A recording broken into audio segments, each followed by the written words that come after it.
So, hello. Today I will discuss about COPRAS MCDM technique.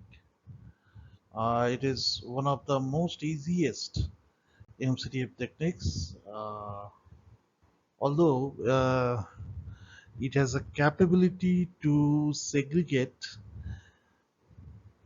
the impact of beneficial criteria from the impact of non-beneficial or cost criteria.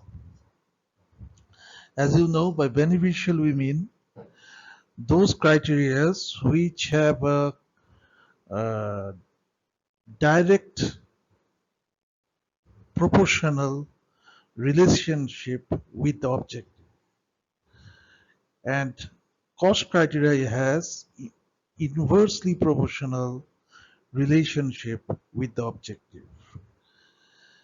So let me begin. Okay, so this COPRAS is no different than other MCDM techniques like WSM, WPM, uh, SAW, all these technologies.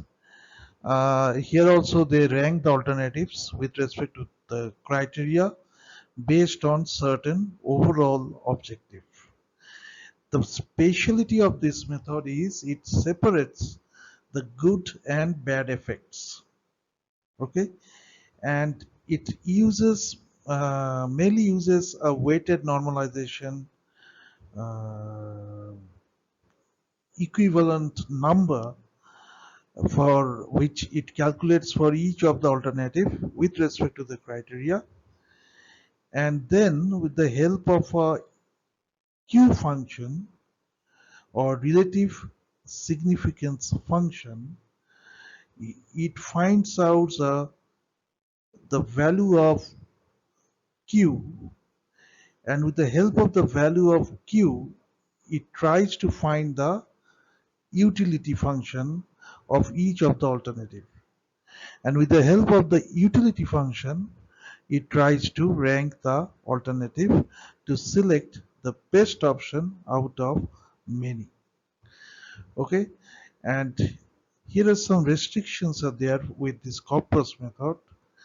In case of COPRAS method, only quantitative alternative, or rather I would say quantitative criteria can be compared with each other, and also you